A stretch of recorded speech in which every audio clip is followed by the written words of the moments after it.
Olá, boa noite. Eu sou Marcos Florentino e esta é a Eclésia.tech. A conferência está em seu terceiro dia de programação e no segundo dia aqui no Instagram com lives especiais. Ontem eu conversei com o cantor e músico Josimar Bianchi e hoje tenho o prazer de receber o duo Baixo e Voz, formado por Sérgio Pereira e Marivone Lobo. Olá, Sérgio, Ivone. Fala, Marco, tudo bem? Tudo ótimo. Bom demais receber vocês. A gente que diz, cara. Muito bom estar aí com você. Conhecer vocês assim, né? Porque conhecer o trabalho de vocês eu já conheço há muito tempo. Fã, confesso. Muito obrigado. Agradecemos. Em nome do pastor Romo Peterson e da conferência, quero agradecer o prestígio de ter vocês aqui, né? Foram solícitos desde o início em aceitar o convite. A gente que agradece. Bom, a gente pode dizer que na história de vocês a harmonia e os arranjos estão para além da música, não é verdade? Vocês são casados e se conhecem desde a infância, não é isso? É isso mesmo. Pode contar pra gente? Podem contar pra gente essa história melhor? Desde a infância, mesma igreja? É a igreja, né? A gente se conheceu, na verdade, nossas famílias já se conheciam, né? Na igreja, frequentavam a mesma igreja. Então a gente cresceu junto, assim, em todos os sentidos. A gente foi para a UPA junto, né, amor? UPA, para quem não sabe, é a União Presbiteriana de Adolescentes, né, gente? Tem nada a ver com uma questão de saúde, não, né? UPA. Não, graças a Deus, não. Mas a gente cresceu juntos, assim, então é desde sempre, assim. Já nesse momento, infância para adolescência, começam a se envolver com a música na igreja, é isso? Eu sempre, desde pequena, sempre participei, né? Participava do coral infantil, assim, sempre gostei. E aí, na adolescência, a gente fez um grupo de música com mais 2 amigos. E acho que a gente tinha o quê? Uns 13, né? 12, uns 12, 13 anos, mais ou menos, que a gente começou a tocar e foi um período, assim, muito bacana, porque a gente ouvia muita coisa. Naquela época não tinha essa facilidade, né, que a gente tem hoje de pegar a cifra na internet. Não tinha cifra clube, né? Então a gente tinha que botar lá a fitinha, né, Walkman, e ficar voltando e tirava e tal. Então eu lembro que a gente passava, assim, às vezes, muitas tardes, assim, na igreja, tentando, sabe, fazendo arranjo, assim, foi uma época muito, muito boa, assim, muito gostosa. E foi nessa época, Sérgio, que você começou a estudar violão clássico? Você era guitarrista, né? Tudo começa com a guitarra. Tinha mais cordas o seu instrumento, né? Começa com violão, na verdade. E o primeiro instrumento que eu tive contato foi bateria em casa. Meu irmão tocava bateria e foi um instrumento assim que eu comecei a ter alguma curiosidade. Encontrei um violão perdido lá no armário em casa, que era da minha irmã, e eu comecei, na verdade, com o violão, né? E aí um grupo de amigos ali próximo de casa também estavam aprendendo e tal, e a gente foi atrás já logo de cara a procurar um professor, né, para estudar. Então eu comecei estudando violão clássico. Sim. E depois eu fui guitarra. E depois de uns 3 ou 4 anos é que eu fui começar a estudar baixo. Por acaso, uma substituição aí, né? Foi substituir o músico, não é isso? Disse que o instrumento... não vou tocar esse instrumento, não, tá faltando corda. Tem uma história dessa aí que eu soube. É isso mesmo. Porque aquela história de... tá faltando baixista, né? Então, nessa de tá faltando baixista, me enfiaram lá no baixo, sendo que... Imagina, né, cara? Você tá estudando um outro instrumento e, de repente, você tem que pegar um segundo que você não tem nenhuma noção, né? Uhum. Só que quando eu peguei, eu vi ali a possibilidade de juntar, né? Aquela bateria lá de trás, que tinha em casa, lá com meu irmão, mais a guitarra que eu já estudava. Então o baixo ele ficou nesse meio do caminho aí, me deu muito prazer, né? Foi bem... As primeiras vezes que eu toquei no baixo, assim, eu já apreciei muito o instrumento. E nem era uma marca boa que eu estava tocando naquele dia. Era o tonante, né? Possivelmente. Não era tonante, cara. Tonante chegou depois. Era um Golden. Eu lembro desse baixo, lembra? Baixo impressionante. Né? Era um Golden. Aí depois que eu fui usar um tonante, que aí era meu. Mas foi isso, cara. E aí a jornada ela vai seguindo com essa curiosidade, né? Todo músico que deseja estudar, ele precisa ser curioso. Então, era o meu desejo de aprender, vendo os caras que eu gostava, né, de ouvir, de assistir, como que esse cara consegue tocar isso? Essa técnica, né? Que acordes são esses? E aí eu fui estudar um pouco mais. E 1991, uma data especial para vocês, né? Um marco, a gente pode dizer. 1991 e 1995, são 2 anos fundamentais aí para a origem do Banda e Voz. Podem contar para a gente um pouco melhor? Baixo e voz. Baixo e voz. Quando a gente teve a possibilidade de gravar o trabalho, isso já foi em 95, né? Em 91, nós tivemos uma gravação em conjunto. Recebemos um convite, assim como vários músicos de outras igrejas, né? Para poder levantar fundos para uma instituição chamada Conexão Paz, que colaborava, né, para levantar pessoas, aí, tirar pessoas, né, das drogas, do álcool. E na Conexão Paz, por meio desse trabalho, a gente pôde conhecer vários músicos na cidade de Ribeirão Preto, interior de São Paulo, né? E ali, em uma das músicas, eu fazia essa técnica, porque para baixista não é como violão e guitarra, que é uma coisa comum. Para o baixista é uma técnica, você trabalhar acordes no baixo. Eu fiz em um dos arranjos, junto com o violão, junto com a bateria, né, com o teclado. Eu encaixei esse arranjo. Aí no final eu falei para a Marivane, né? Eu falei, olha, fica bom, dá pra gente... daria pra gente fazer isso, né? Eu toco, você canta. Mas assim, foi uma coisa boba, sabe? Foi uma percepção que eu tive, que eu nunca tinha visto ninguém fazer. Eu não conhecia... Já existia um baixista fazendo isso, né? Abraham Laboriel já fazia isso. Mas eu não conhecia. E eu falei para ela assim, numa percepção do tipo, olha, se eu estou fazendo acordes e você conseguiu ouvir a melodia em cima desse som tão grave, dá para fazer, né? Então a gente fez uma primeira, aí passou, sei lá, um ano, 2 anos talvez, que a gente foi fazer um segundo arranjo. E assim foi. Em 4 anos a gente deve ter feito 4 arranjos, entendeu? Conversão, por exemplo, o hino, né? Foi na Cruz, ele está no meio disso. Ele está no meio desses 4 primeiros anos aí. Assim como Resposta Certa, do Sérgio Pimenta, que foi uma música que nos levou, em 95, a gravar, porque o Marcelo Galberto, presidente lá da Mocidade para Cristo, ele nos viu tocando na época a gente só tinha 2, né? Só tinha 2 arranjos, acho que esse é o segundo, né? E a gente tocou numa igreja em Ribeirão, ele estava pregando, e ele gostou muito, a gente percebeu que ele curtiu muito e a gente conseguiu dar uma canja. Um evento muito importante para a música cristã brasileira, chamado Som do Céu, que acontece em Belo Horizonte. Eu acho que agora eles estão mais no formato digital, né? Assim como todo mundo, né? Uhum. Então, no ano passado já aconteceu nesse formato, esse ano também, né? Mas tá aí, o Som do Céu ele tem mais de 30 anos, cara. Gente, assim, muito músico começou ali, mostrou a cara, né, pra gente no Brasil inteiro. Nós tocamos, tipo, sei lá, 16 anos, cara, o Som do Céu. Então era um lugar muito importante para que a gente pudesse conhecer novas pessoas e ter convites, né?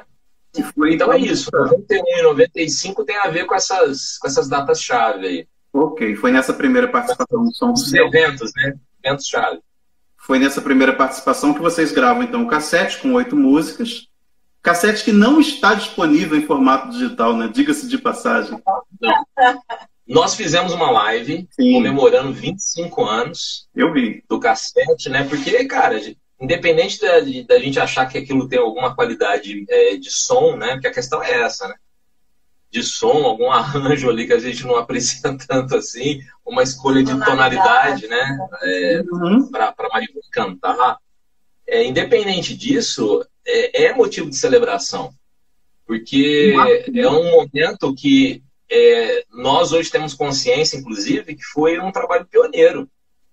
Então, baixistas hoje, fora do meio cristão, inclusive, reconhecem esse trabalho nosso, né? Como algo que era inédito. O Arthur Maia, por exemplo, que era baixista do Gilberto Gil, tocou com uma banda instrumental chamada Cama de Gato e tantos outros, assim, tocou com meio mundo aí, Djavan, tocou com meio mundo. O Arthur era um cara que ele ficou assim, entusiasmado com o trabalho na época, né? Inclusive nos ajudou depois com propaganda. Ele ofereceu pra gente fazer propaganda de uma escola de música que a gente teve. A gente teve um relacionamento bem bacana com ele. Ele era um cara muito especial. Ele ouviu essa fita cassete, vocês tocaram até abrindo um show deles, algo assim. E não só ouviu, mas eu sei que pessoas às vezes estavam lá no estúdio dele ou iam fazer aula com ele e ele mostrava a fita cassete para os caras. Os caras falavam para ele, cara, o Arthur nem mostrar a sua fita. Mas é muito bom, eu não conhecia. A gente deu uma cancha no show dele. Eu vi a live assim há pouco tempo, né? Não vi em tempo real, e achei assim maravilhoso. A gente tinha que subir umas hashtags assim, pedindo, por favor, para vocês disponibilizarem. Divertiu demais, foi bem divertido. Foi bem legal.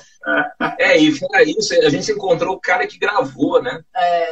O Ricardo, do estúdio Dexon, o João Alexandre, que fez a apresentação do trabalho. Então, todos esses caras deram um pequeno depoimento, né? O cara que fez a música, né? O Gilberto Bueno, que fez a música que deu origem ao Baixo de Voz, participou também dando depoimento. Então, cara, foi muito, muito legal. Um cara que tocou percussão, o Magnus também. Uma galera. Então, foi muito especial pra gente, assim, poder comemorar, né? E ali também, acho que foi um start, assim, né? Como foi no ano passado isso, a gente também, sabe? Tipo, cara, é legal essa história aí de colocar a cara aqui na rede social, né? E começar a mostrar um pouco mais do nosso trabalho aqui, porque a gente tinha muita coisa que a gente fez já eram o quê? 25 anos, né? E as pessoas não conheciam, porque todo mundo estava migrando, né? Para esse meio social, como estão hoje, né? E o que você tem físico fica perdido. Então, revista que a gente apareceu, CDs, DVD. Então, assim, falei, não... Foi muito trabalho, foi muito investimento. Eu não vou permitir que meu trabalho suma. Então, independente da gente ganhar algum dinheiro com isso ou não, independente disso, eu quero apresentar isso para as pessoas. Tem que registrar, né? Sim. Tem uma coisa, Marcos. A gente tem uns álbuns, né, gravados. E o nosso quarto álbum, chamado Viagens de Fé, a gente colocou para download gratuito na época. E isso também era uma coisa meio pioneira, pelo menos no meio cristão, né? A gente teve mais de 5 mil, cara, download. E eu que parei. Eu parei, assim. Eu falei, tá bom, 5 mil. Mas era assim um mundo. Então, a gente tá no meio digital, na verdade, faz muito tempo. Trama virtual, a gente estava dentro. Né? Então, assim, tudo que aparecia, nós participávamos, né? Eu escrevia, eu e a Marivone, né? A gente escrevia para um site chamado BibleWordNet. Não sei se você lembra, conheceu isso, portal? A gente começou lá com os caras. A gente foi dos primeiros. Muita gente que entrou lá, nós é que levamos, né? Arlindo Lima, uma galera. Só que esse advento da rede social, Instagram, Facebook, Twitter, isso era novidade pra gente. Aí a gente teve que pegar do zero, né? Mas voltando então à fita, à live, eu lembro que a Marivone disse que vocês estavam meiguinhos lá. Quem quiser assistir, por favor, o canal do Baixo Voz, que se chamava no início Voz e Baixo, não era isso? Na fitinha era Voz e Baixo. Era isso mesmo. Não sei por que a gente... Mudou porque a pessoa que fez nosso primeiro CD... a arte, né, do nosso primeiro CD, ela que deu um toque assim, ela falou, eu acho que soa melhor por causa do E. Sim. Ela falou assim, baixo e voz do que voz e baixo. Sei lá, ela convenceu a gente, assim. Eu falei, tá bom, então deixa baixo e voz. Aí ficou assim no CD. Você falou sobre o pioneirismo, né, o pioneirismo no meio cristão, de fato, embora você tenha citado o Laboriel aí como alguém que talvez fizesse algo próximo. Não só no meio cristão, tá? Não só no meio cristão. Gravar um trabalho baixo e voz, como a gente gravou, você não tem um registro disso no Brasil. Eu não conheço até hoje, eu estava pesquisando isso. Não, né? Pode ser que eu encontre ainda. Eu sou da história, né? Eu sou historiador, então eu sei que é possível a gente encontrar esse tipo de coisa, mas não conheço. É o que a gente viu, assim, alguns trabalhos pontuais, né? Algumas pessoas assim, gravou uma música e tal. Mas, assim, ter um trabalho que se manteve, que se sustenta só nesse formato, há tanto tempo, a gente, né? E o início, né? Essa data de 95 também, não conheço ainda. Ousado, né? Um trabalho ousado. Cara, e não tinha isso, sabia? A gente não tinha essa coisa de, eu vou fazer um trabalho diferente. A gente não pensou isso. Era o que a gente tinha na mão. Era um recurso. Aí a gente achou legal. Eu acho que é aquela coisa bacana, gente, quando você é novo, muito novo, você não tem, né? Vamos fazer, vamos. Não tem. A gente não. Dificilmente hoje, com a idade que a gente está, né, é muito mais difícil você se aventurar. E que bom que se arriscar. Né? Totalmente. A prova disso. Não, a gente não tinha compromisso, né, com ninguém. Então a gente falou, vamos fazer, a gente gostou, é legal, e a gente fez. E tinha um público, né, que ia comprando, ia nos convidando, então a gente continuou. A Marivone até falou sobre trabalhos pontuais. Nesse período, o Caetano lança o Leãozinho ao vivo, né? Nesse formato baixo voz. É lançado. O Caetano, o Circulador ao vivo, é 94. É um ano antes, cara. Mas é música, é isso que a Marivone falou, né? Isso, uma música. Só tem uma música lá no meio, o resto é banda, né? O mérito é de vocês, ninguém toma. Não, eu não quero afirmar isso, tá? Eu só falando assim, a princípio, até onde eu conheço, e perguntando para amigos meus que são conhecedores da história do baixo, como Jorge Pescara, o Adriano Gifone, que eu já fui atrás também, ninguém conhece um trabalho anterior a esse. Então, assim, por enquanto é isso. E eu gosto, eu acho muito válido aqui trazer essa informação, porque, querendo ou não, como músicos cristãos, por vezes a gente sofre preconceito, né? Então, é importante que os caras de fora, os preconceituosos, entendam que música boa, né, ela tá, seja dentro ou fora da igreja. Música boa é de Deus. Então, não importa. O cara que é de fora vai ouvir o nosso trabalho também, é isso que eu quero dizer. Ele também ouve. Todo mundo pode ouvir. Então, lá em 95, quando a gente fez, como era uma novidade, as pessoas, inclusive de fora da igreja, ouviam também. É isso que nos alegra, entendeu? Não é só a questão pioneira, é mais essa questão da novidade. De trazer, assim, pessoas para próximo da gente. A novidade que nos aproxima. Agora, esse trabalho profícuo aí, reconhecido, a prova disso é a citação em várias dissertações e monografias, não é? Já são algumas. Sim, nós temos algumas já. Teve uma última que saiu esse ano, né?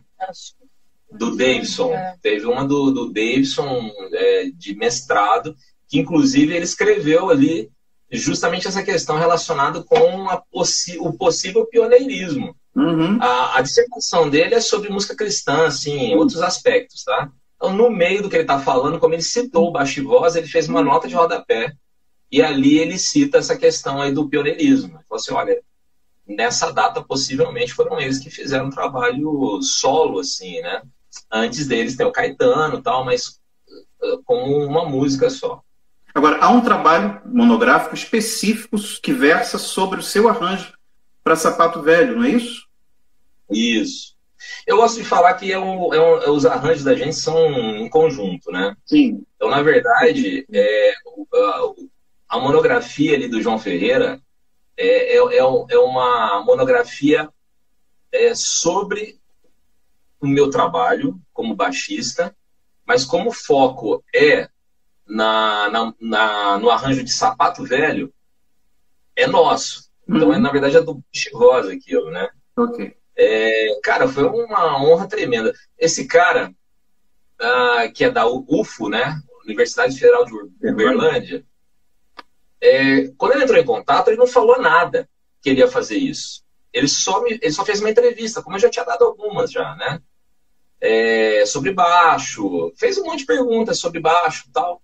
Me pediu o arranjo Sapato Velho, eu tinha escrito, mandei para ele. O cara, depois de 2 anos, o cara me apresentou, falou que era comigo o texto, né? Falei, cara, que surpresa maravilhosa. Eu sou do meio acadêmico também, no sentido de pesquisa. Escrevi alguns artigos científicos também, tenho mestrado. Eu sei da importância disso, né? Eu agradeci demais o cara. Falei, poxa, tanta gente boa pra você escolher por aí, né? E me sinto honradíssimo, verdade. O título, né? Eu até anotei aqui, o contrabaixo elétrico como instrumento harmônico na visão do músico Sérgio Pereira, de João Henrique Fernandes Herrera. Eu acho que o João, ele entendeu o fato desse início que a gente contou para você. Como a gente não tinha ouvido ninguém, eu não copiei. Não tinha influência, né? Assim. Porque tá cheio de baixista aí, cara, fazendo técnicas e trabalhos muito elaborados, coisas belíssimas.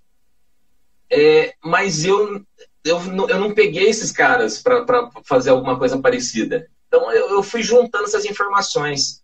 É a bateria, é a guitarra, é o violão clássico e é o baixo. Então desse amálgama é que chegou aqui na sonoridade. Então acho que o João percebeu isso, entendeu? Quando ele coloca isso no título é por isso. Aí, de novo, cara, me sinto honrado demais, assim. Não me sinto tão digno disso. Acho que tem muita gente melhor que podia estar aparecendo ali. Muito baixista. Brasil, muito baixista bom, cara. Faço questão de ler esses trabalhos acadêmicos depois. Eles estão disponíveis em PDF no site de vocês, correto? Opa, sim, disponíveis.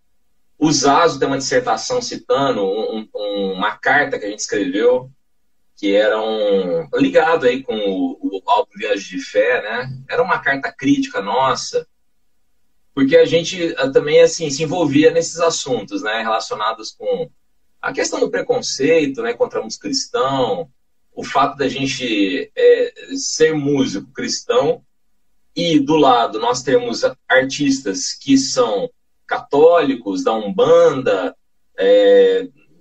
que curtem, né, o pensamento Hare Krishna, a música deles vai para a rádio, a nossa não. Por que não?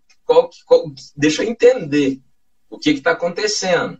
Então eu invariavelmente, né, na época ali, 2007, 2008, eu escrevi algumas coisas sobre isso, né? Era bem polêmico. Eu lembro do... Leone. O Leone do Kid de Abelha, ele era, né, do Kid de Abelha. O Leone se envolveu nos defendendo, cara, em uma dessas disputas aí. A gente pediu para colocar, não foi? Mandar o CD? Como que foi? Existe um blog.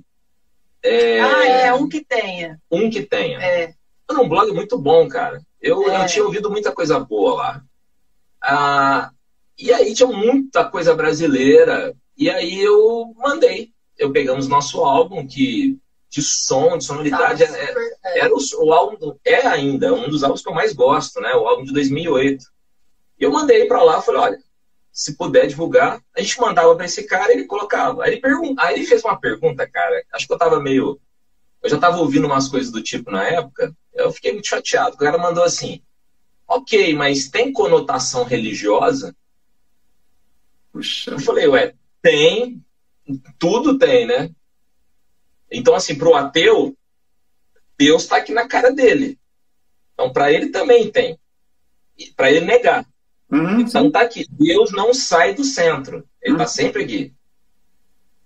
E aí eu comecei uma pequena discussãozinha com o cara, assim, no e-mail, né? E aí o cara me deu, assim, como é que fala? Uma desprezada, assim, tipo assim, não respondeu mais, tal. Aí eu mandei uma carta, velho. O Caio Fábio divulgou. O pastor Caio Fábio divulgou. O Leone entrou. Legal. Porque eu tô falando disso. Falei, cara, não tem esse negócio. Música é de Deus. Toda boa. Não tem. Né? O João Alexandre fala, né? Não tem dó profano e dó santo. Não existe ré maior profano e ré maior santo. Então, cara, tem música boa, música ruim. É isso que a gente acredita. Então, se o cara entendeu que não era do nível do que ele estava colocando ali, é uma coisa, dentro da música. E pode ser que ele não goste. Mas não era o caso, era preconceito. Como teve rádios, por exemplo, lá no sul do Brasil, que a gente ia tocar, os caras pegavam o nosso CD, aí no caso foi o terceiro, o Cores, e o cara na rádio, uma rádio que não era cristã, obviamente, ele pegou assim, olhou atrás, estava lá, Salmo 86, na verdade é o primeiro, né? Pronto. Salmo 86, o cara falou assim, de crente a gente não toca. O cara nem ouviu, cara. O cara nem ouviu. Então, assim, não dava, né, cara, pra engolir isso daí. Não dava. Bom, você falou dos trabalhos que vocês têm. Eu tenho 2 aqui para provar que eu sou fã, né? Porque funk tem obra física, né? Olha. O primeiro. Aí. Olha, você tem a caixinha de acrílico ainda. Viu? Isso aí é raro, viu? Nem a gente tem para vender mais. Ó, veleiro aí. Veleiro. Não se vende mais. É item de colecionador. E esse daí a gente acabou de colocar nas plataformas. Olha, que legal. Beleza. Amigo de Deus. O pessoal pede pra gente há muito tempo, cara. Só que as pessoas não sabem que as plataformas digitais pagam uma mixaria. Puxa. Spotify, Deezer, Apple Music. Então, qual que é o problema? O problema é que a gente tem, cara, que fazer uma remasterização. A gente tem que disponibilizar tudo isso. Dá um trabalho. Eu não consigo ficar fazendo isso tão rápido assim. Então tinha gente que fala, você não coloca tal. Eu falei, cara, não é assim. Eu não vou colocar o álbum lá de qualquer jeito, entendeu? A gente sempre prezou por qualidade.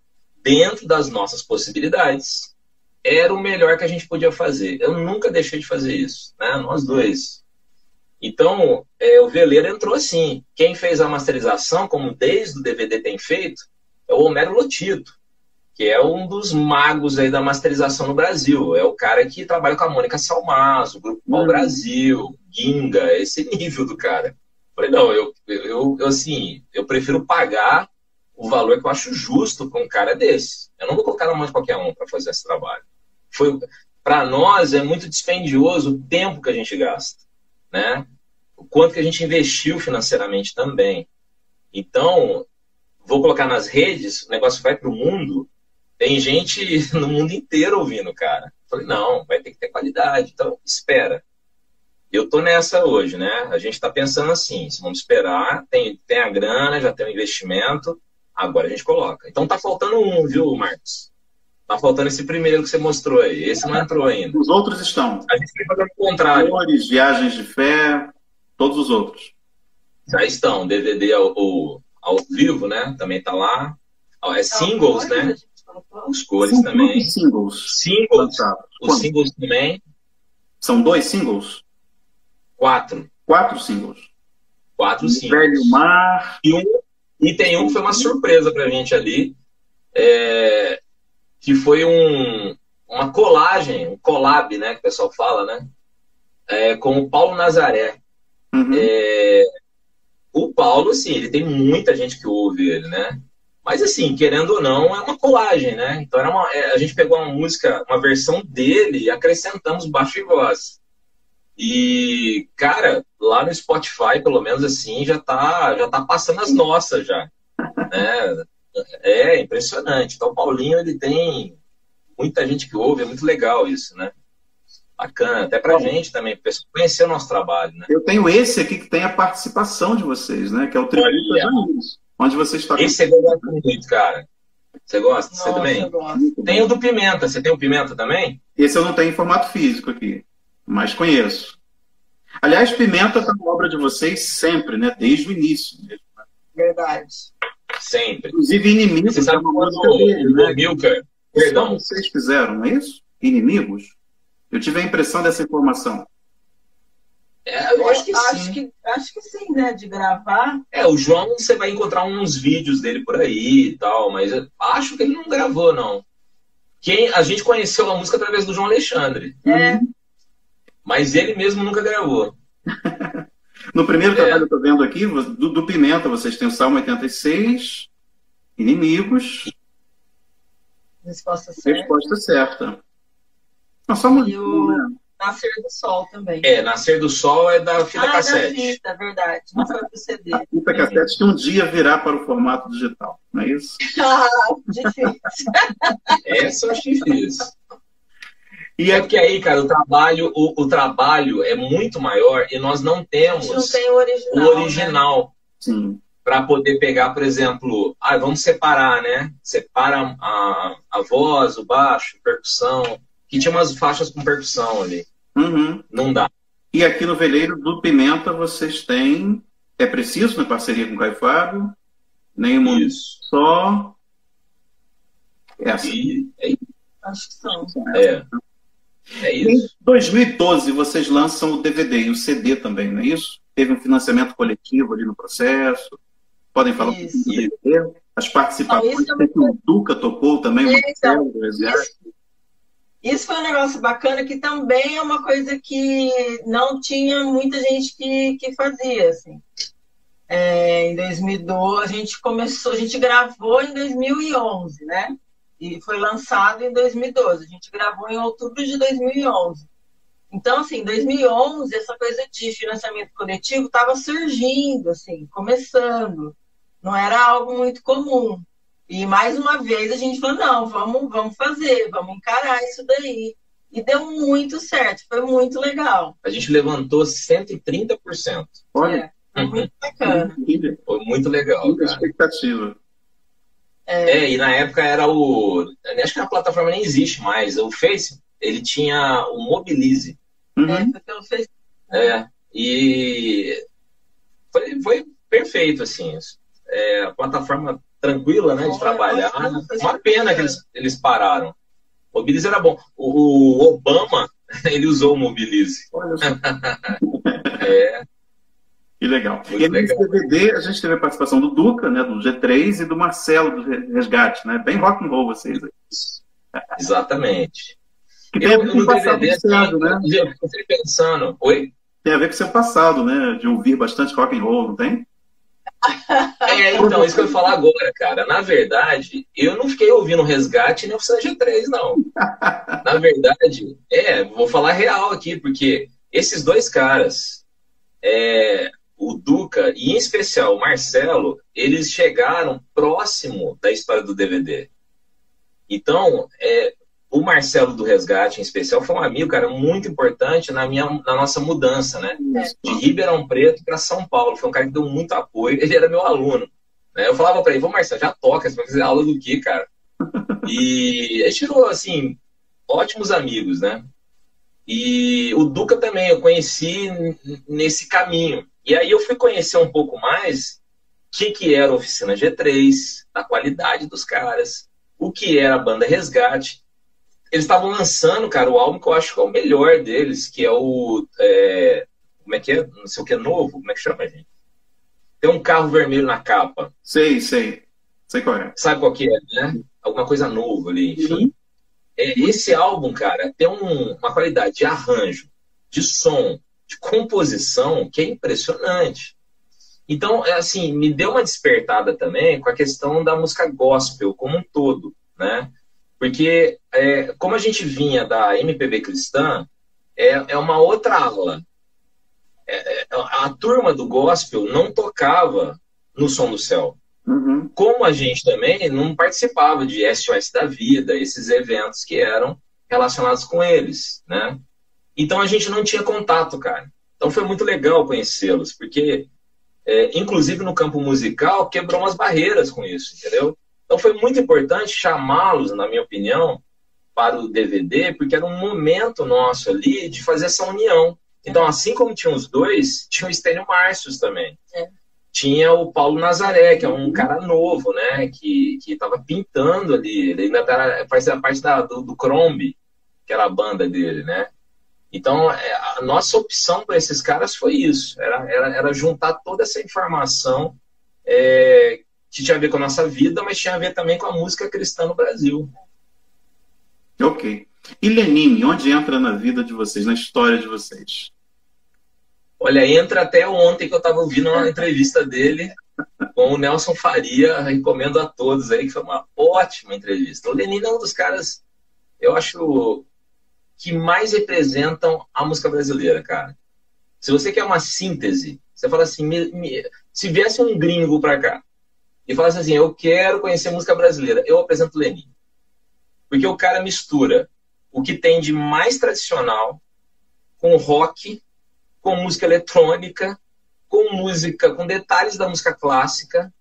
É um negócio, assim, é fantástico. Fora a poesia, né? Sim. E aí ele tem uns parceiros, assim, que são sensacionais. E eu pensei, quando eu estava fazendo pensando, né, na dissertação de mestrado, eu queria falar sobre as fusões da música brasileira. Por que nós somos quem somos na música brasileira? Tanto ritmo. E aí eu lembrei do Lenine. E depois de muito tempo consegui contato, né? Eu fui falando com a equipe dele.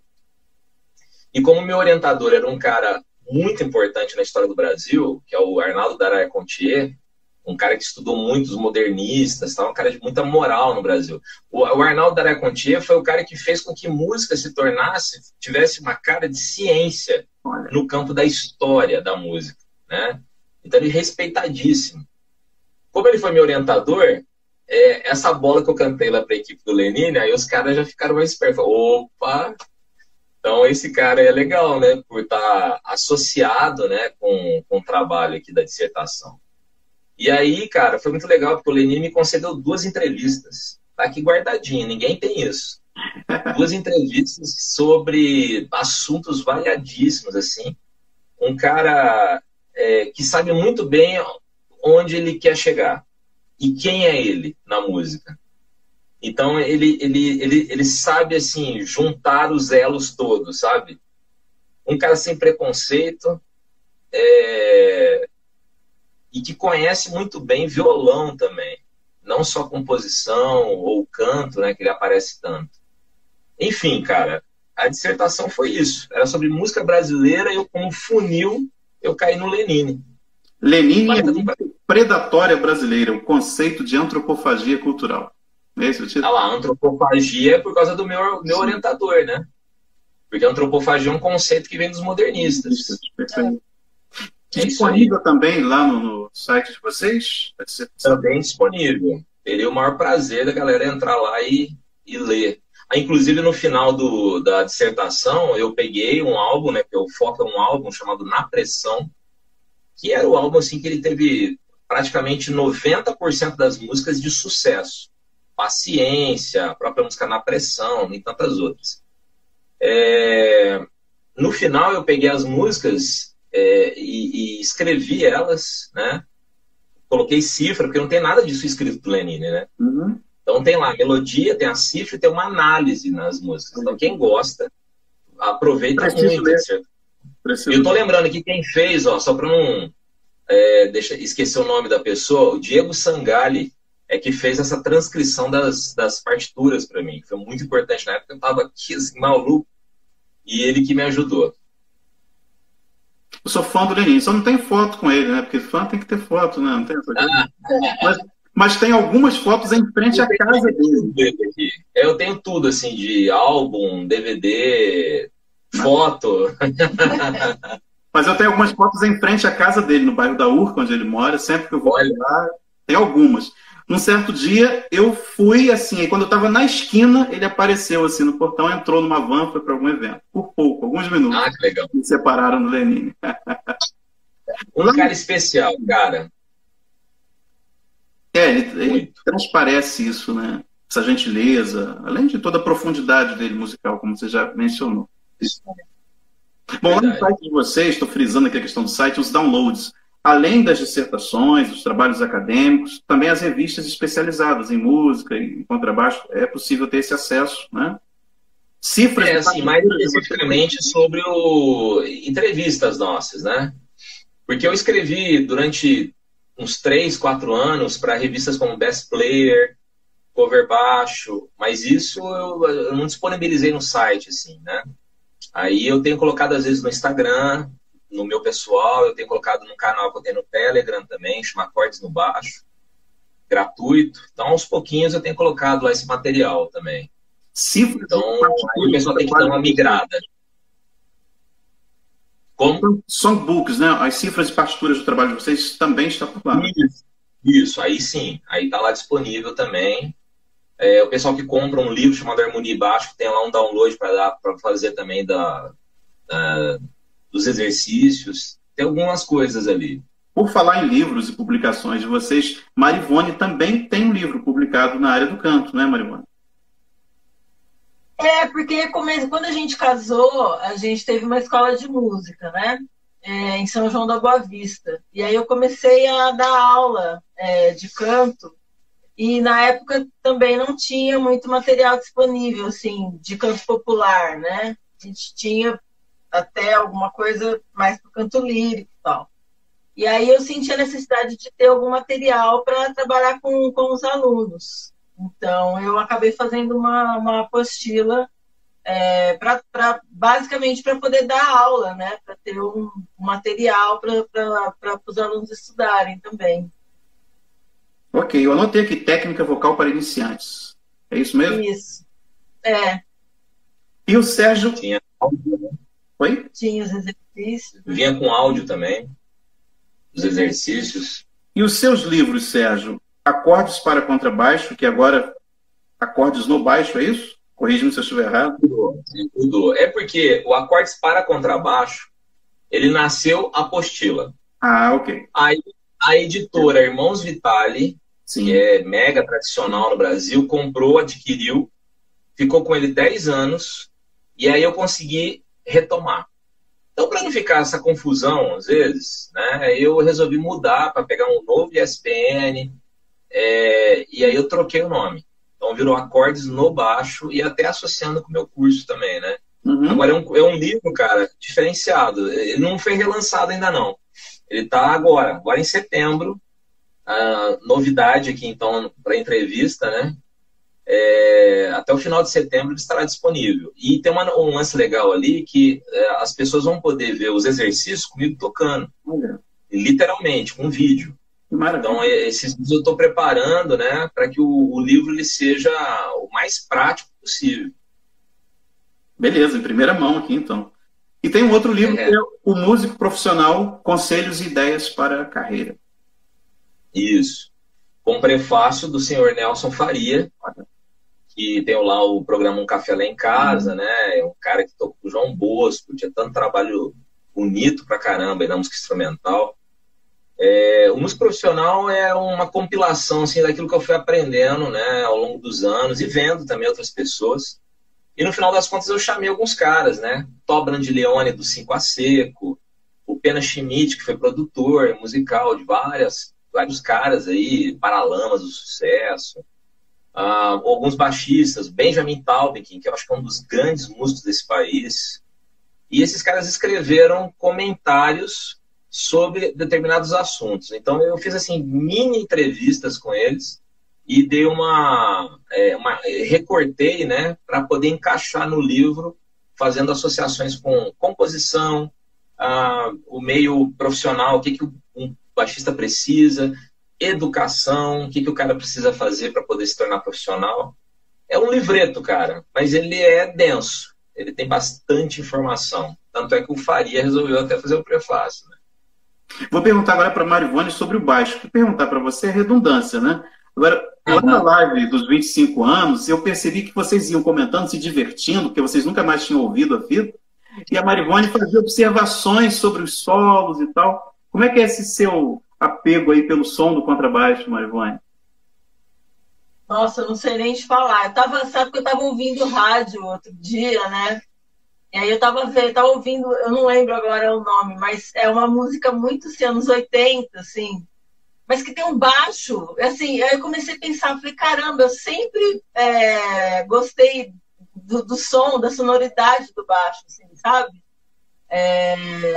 E aí, assim, foi muito natural, assim, o que a gente estava comentando, eu não tive nenhuma dificuldade quando ele começou a tocar, sabe, fazer os acordes, de colocar melodia, assim. Então é bem, bem tranquilo, assim. E aí eu falo que eu adoro, ele é o cara que faz as pontes, né, que são aquelas passagens entre as partes das músicas, eu adoro, assim, tem umas coisas que ele faz que eu acho sensacional, assim, e é muito legal que é um negócio, né, que você gravou há mais de 20 anos atrás, mas fica, né? Começa a ouvir e volta tudo, assim. É muito bacana assim, esse poder que a música tem, né? Uhum. Outros artistas gravaram baixo e voz. correto? Você fala nas nossas composições? Isso. Eu me lembro de dois. A Shirley Spíndola, que tem um arranjo maravilhoso, da música Patauí, minha com Carlinhos Veiga. Sim. E essa mesma música foi regravada também pelo Gerson e Andréia, que é uma dupla. Também é um trabalho bem bonito dos dois. Aí a gente tem algumas pessoas, né, fazendo um trabalho assim, tipo cover, né, que você encontra no YouTube. Vira e mexe, a gente encontra um ou outro fazendo trabalho ali. E a banda... seja uma homenagem, que os caras curtem, enfim. E a banda Sal da Terra? O Sal da Terra fez verdade. Muito obrigado por lembrar. Sal da Terra fez Sertão do Sal, que é uma música que eu fiz em parceria com a Marivone e o Romero Fonseca. Que a gente fez em homenagem ao Ministério do Sal da Terra. Em homenagem a eles. Aí eu lembro do Marquinhos, né, que é o líder, né? Ele falou assim, cara, vocês acertaram tanto nessa letra, e aí mérito do Romero, né? E aí ele pediu, ele falou assim, eu quero, a gente pode gravar? Eu falei, não, claro. Fizeram a versão dele e colocaram ainda de título, né? Foi o título do álbum, Sertão do Sal. Que legal. Então, poxa, legal mesmo. Tem que ir lembrando aqui, Marcos, deve ter mais gente, assim, de cabeça, às vezes. O Romero do Expresso Luz, é isso? Isso. Teve uma passagem pelo Expresso Luz, né? Rápida. Eu toquei com o Expresso 1 ano. Quando eles estavam lançando o álbum chamado Cordel, eu toquei porque o baixista estava mudando, o Carlinhos Veiga, né? Aí eu saí de Ribeirão Preto, 10 horas de viagem de ônibus até Goiânia. Tinha que gostar mesmo dos caras, né? E foi ótimo, cara. Aprendi muito. O Expresso Blues é só músico fera ali. E o pessoal com um clima, assim, né? Um ambiente muito bom para trabalhar. Muito bom. Inclusive, Cordel é o meu CD preferido. Mas você não grava Cordel, né? Você chega nesse período que eles estão trabalhando. Você gravou mais o Bom Dia, né? O Cordel já estava gravado. Eu apresentei o trabalho. Eu toquei no Bom Dia e no Tempo Bom. Esses dois eu toco. Eu sou um dos baixistas. Ok. E o curso Acordes no Baixo?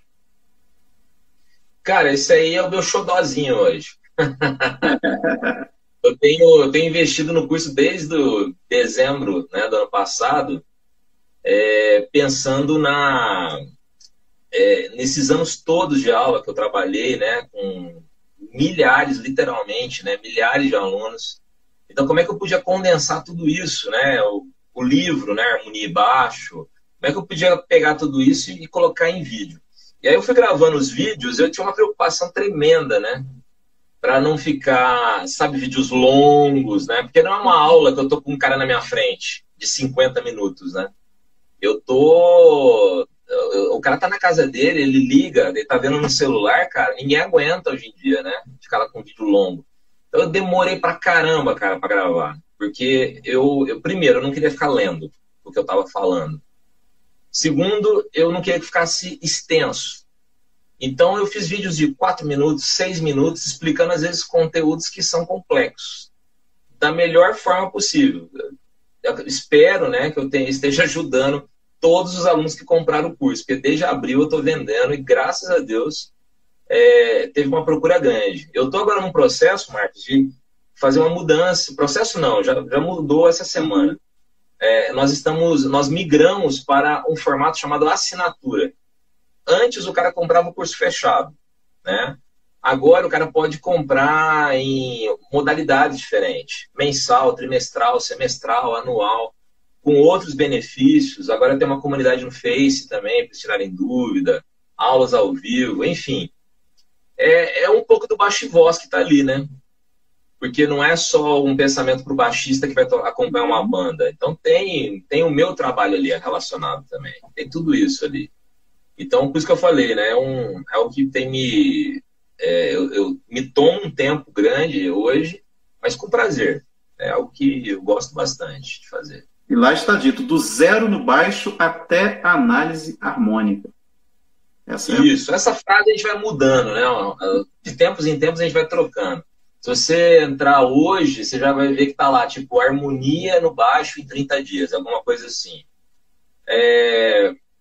Que na real é isso. Eu fiz todos esses vídeos gravados, são 71 vídeos, eles direcionam tudo para 30 estudos. Então, pensando nos dias de hoje, as pessoas sem tempo também, mas ao mesmo tempo entendendo que precisa conhecer isso, então eu resolvi trabalhar, cara, o assunto mais importante, chamado harmonia. Esse é o assunto mais importante no baixo. E aí alguns caras, né, às vezes leem aquilo e falam assim, mas é possível aprender harmonia no baixo em 30 dias? Eu falei, dentro dessa proposta que eu escrevi, dentro desse guia de estudos, é possível. Dentro da experiência que eu tenho com esses milhares de alunos, eu sei que é possível. Agora, o detalhe é que ali não está escrito assim, aprenda tudo de harmonia em 30 dias. Lógico que não, né? Diferença enorme. Claro que não. Não, na página de compra, as pessoas têm acesso a isso. Eu falo lá, eu vou aprender tudo de harmonia? Não, claro que não. Você está pegando um básico e até um nível intermediário para o estudo do baixo. Mas, cara, para muita gente vai ser tipo 99% das músicas que vão cair no colo. O cara vai se virar. Então, por isso que eu fico muito tranquilo de falar desses 30 estudos, né? Ou 30 dias. Eu fico bem tranquilo com isso, que eu falo com responsabilidade. Eu sei o que eu estou fazendo ali. E o acesso para o curso, qual é o link, qual é o site? Pode clicar, escrever acordesnobaixo.com.br que vai cair lá. Okay. acordesnobaixo.com.br.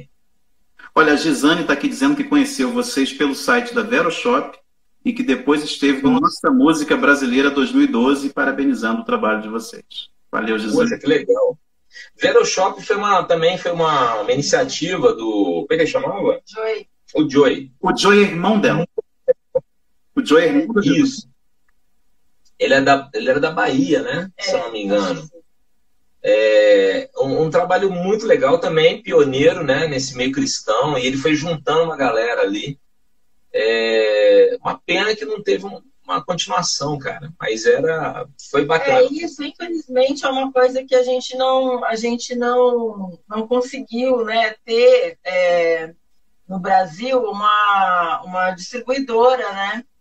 A gente, durante algum tempo, Vencedores fazia isso, né? Fez isso com bastante gente, mas não comportou, né? Porque foram surgindo muitos trabalhos bacanas, muita gente começou a produzir, só que não consegue distribuir, né? Todo mundo produz de forma... Marivone, perdão. Que é isso? Queda de energia por aqui. E aí o Instagram finalizou o vídeo, eu salvei, publicado. Então a gente está aqui para as considerações finais. Muita coisa para falar com vocês. Vocês têm material, assim, não só musicalmente falando, mas uma história rica, bonita, digna. E a gente teria muita coisa. Por exemplo, eu me lembrei aqui, me ocorreu, o verbete no dicionário Cravo Albim da música popular brasileira, né? Vocês fazem parte. Também. Essa é uma que a gente não colocou ainda, tá na sequência aqui. Nós vamos publicar isso em breve aí no Instagram, enfim. É importante as pessoas conhecerem esse dicionário. Uhum. Não só porque o nosso nome está lá também, mas porque o dicionário ele é fundamental para conhecer a história do Brasil, da música brasileira. Ele é muito rico, cara. Muito rico. Eu estava me lembrando também da revista O Levita, porque foi através da revista O Levita que eu conheci o trabalho de vocês. Rapaz, tanta gente conheceu, tanta gente. Impressionante. Tem a ver com o que eu estava falando, né? A questão da distribuição. Sim. Então, muitas vezes, se você consegue chegar, e ali foi uma música, num CD com vários artistas, mas aquela uma música chamou a atenção de muita gente, né? Então, é isso que, infelizmente, a gente nunca teve, né? A gente nunca teve como fazer essa distribuição, fazer essa música chegar.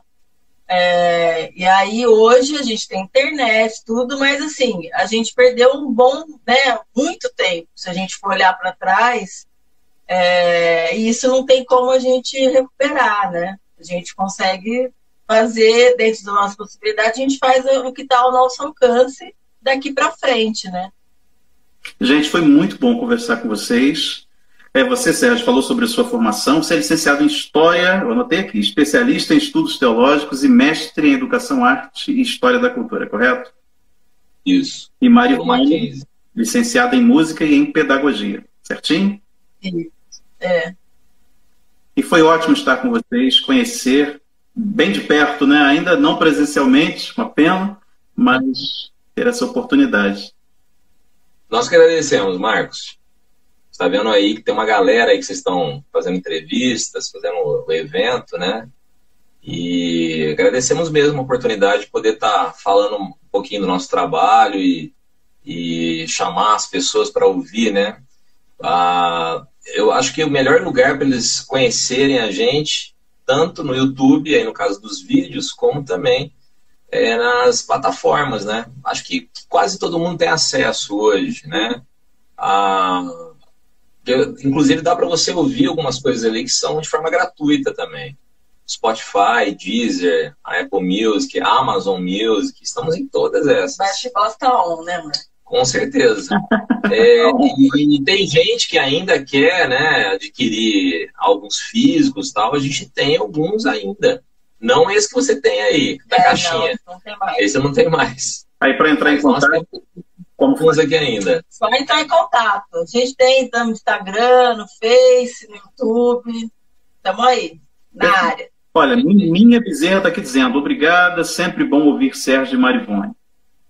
Nossa, quanto tempo! Beijo para Wagner Martins está dizendo, Baixo Voz sempre foi minha referência. Ótima referência, Wagner. Gente, obrigado. Uma ótima noite. Grato mesmo. Até uma próxima oportunidade. Espero que a gente se encontre mais vezes. Sucesso. Tá joia. Muito obrigado. Boa noite. Abraço. Boa noite, queridos.